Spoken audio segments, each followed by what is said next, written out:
Ayda dhawaan waxayd markii si rasmi ah u soo shacbaxday dhacdaynta badan ugub kuwa dhagaha shacbiga Soomaaliyeed isla markaana ka dhacday degmada Axmed Dhagax ee dhanka koonfureed ee magaalada Hargeysa kadib markii mid ka mid ah dadka muruqmaalka ka xoogsada gudaha Hargeysa uu damcay inuu dhamaystirto isla markaana la aqal galay gabadh uu jeclaa ayaa waxa sida inta badan caadada u ah shacbiga Soomaaliyeed xiliyada arooska haweeneyda la guursado la soo raaciya gabadh ay Soomaalidu u taqaana milxiisad si ay uga fudaydiso hawlaha inta badan adag ee kaga hor iman kara guriga cusub ee gabadha la keenay. haddaba ninkan muruqmaalka ayaa waxaa la kulmay dhacdo fajacisa ku noqotay kadib markii haweeneydii soo guursaday milxiisad ka dhigat nin xidhan dharka haweenka isla markaana ku labisanaya marka uu baxayo iyo marka uu joogo gudaha. haddaba si aan ugu koorgalo marxaladda ninkan soo wajahday iyo sida ay dhacdadan ugu dhacday waxaan saaka cabbaara 9 subaxnimo socdaal ku tagnay hoyga uu ninkani ka degan yahay magaalada Hargeysa. waxaanu si mug leh nooga sheegay sidii ay wax ugu dhaceen waana kan waraysigana dhex maray aniga iyo Cabdiraxmaan Ismaaciil oo ah caruuska ay dhacdadani ku dhacday. waxaanu nimi gurigii dhacdada inta badan bulshada Soomaalidu si weyn u hadalhayso ay ka dhacday oo ku yaala dhanka koonfureed ee magaalada Hargeysa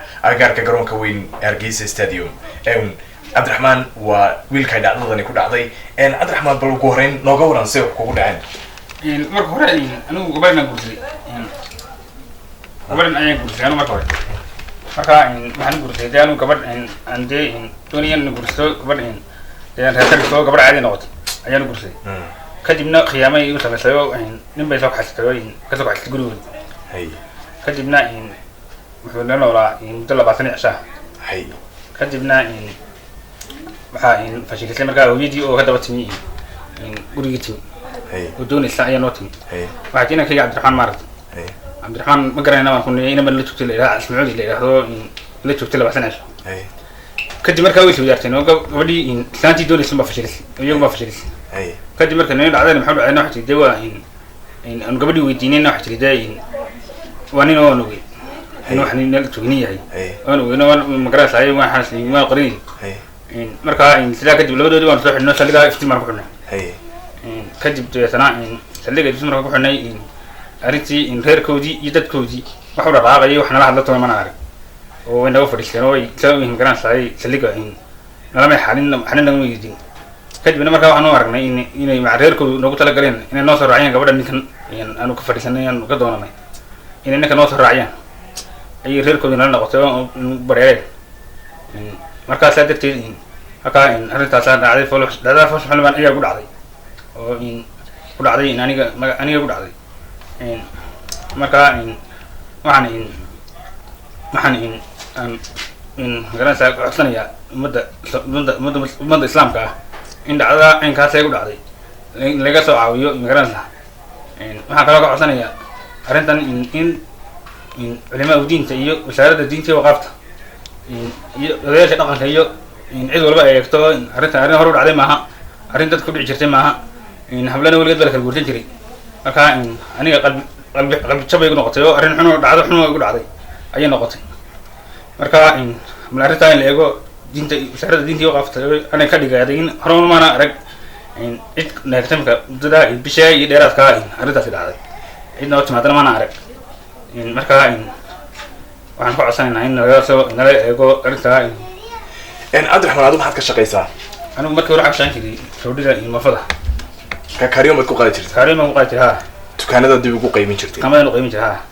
haye markaa imika waan iska dhacay markii dhacdayna ku dhacday dukaamadii iyo roodhidii waan soo iska dhacay. markii aad gabadhaada dib wareysatay maxay kugu sheegtay in sidan dhacdadan ay u dhacday? markii aan iyada wareystay iyo dadkii kale in arrintan iyagu bareereen oo arrin ay isku ogaayeen oo isku wateen ay ahayd ayay noo cadaysay oo saliga ka cadaysay maxkamadda. aduu ninka ma istaqaaneen? anu ninkan isagoo gabadhan dhaqaanayo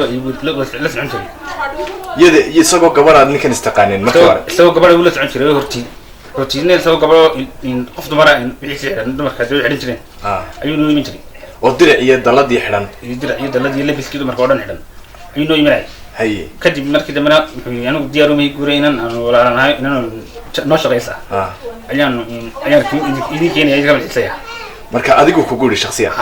haye dabeetana insaatu nagu keenay gabadhana lagu keenay isaga ka hor ma istaqaanin markaa ka hor markaan kuu sheegayo ma saaxiib baa haydana waa istaqaaneen? may de waxaan istaqaanin gabadhaas ma istaqaanin oo nala hadli jirtay oo maca telefoonka qorto nala soo hadli jirtay gabadha ninkaas ku noqotay de ayaan ugu soo horeysay marka dib wax taariikh u raacday iyagu may wada sheegsan jireen oo meel bay ku wada noolaan iyagu guriga ku wada noolaan baa la yidhi markaan taariikhdiisa u raacnay waa inay u shaqayn jirtay gabadhan inankan u shaqayn jirtay marka waxaan u isticmaali jireen way shaqaysan jireen oo raggay ku shaqaysan jireen baa la yidhi markii iyagu si wanaagsan la shaqeeyeen oo way mahadsan yihiin iyagu saldhigga iyo maxkamadba si wanaagsan bay hawshooda u socotaa way mahadsan yihiin waxaan ka codsanaynaa in dhaqanka iyo diinta iyo waqaafta iyo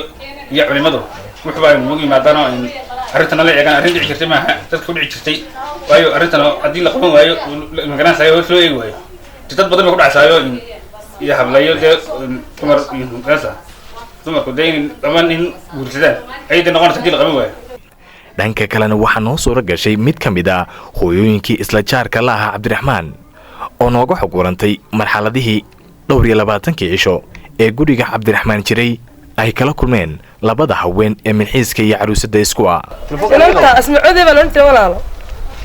yaamina laba habloodoo deelmaadeer baa nabe nagu yidhaahdeen inankaa gurigiisa noo joogeen hadday joogana dumaashidiiba ayado isagu wax kale muu faragelin jirin annagoo sida runtaa waxaan moodayna inay inan tahay waxaan shilka geliyey meesha marka asma oo si fiican wadi u barbaartay ahaydba oo inan yaroo si fiican reerka u habeynayso say ugu shaqaynayso maamulayso aad yaabaysid dee waaba inan badan onaynba walaalo oo qasil iyo huruud iyo balaayo iyo naaso iyo balaayo isku lahaydba dee inan bay ahayd caadiya wax inaan suuraninba ma lahaynba waxaan oran jiraa wallaahi bilaa aaminaa inantaa asmihi waad qabowda ina kaa qaadan inanka ilaahaygoog ina kaa qaadan inanta isdhaaf sa u shaqaynaysa markaa ka dee iyaduna waa qabowid gabadha la qabaay waxaan jiraa asma hadday kaa qaadan weydo naagtaa ninka hadday kaa qaadan weydo waxeeday leedahay ka isdhaaf baan ku yidhi way iga aamustaa de way ogta inay nin tahay iyadu nuu imay soo celin ma idiin sheekayn jirtay markaa ma aamina asma may asma habla yar ba sheekayn jirtay iyo markaan socotay iyo deenan baan madayno de si dumarku man maamul jiray walaal codkeeda midaan maqli jirin dumarka qaarkood ku codkooda walaal dumarka qaarkood soo ku codkooda wana xaraarutale dani ayaa xilligan ku jirta maxkamadda degmada Hargeysa iyadoon haba yaraatee laga sii hordhici karin inta ka horeysa go'aanka maxkamaddu ay ka soo saari doonto oo Faisal Maxamed Aadan Faisal FIFA TV-ga caalamiga Somali Cable magaalada Hargeysa.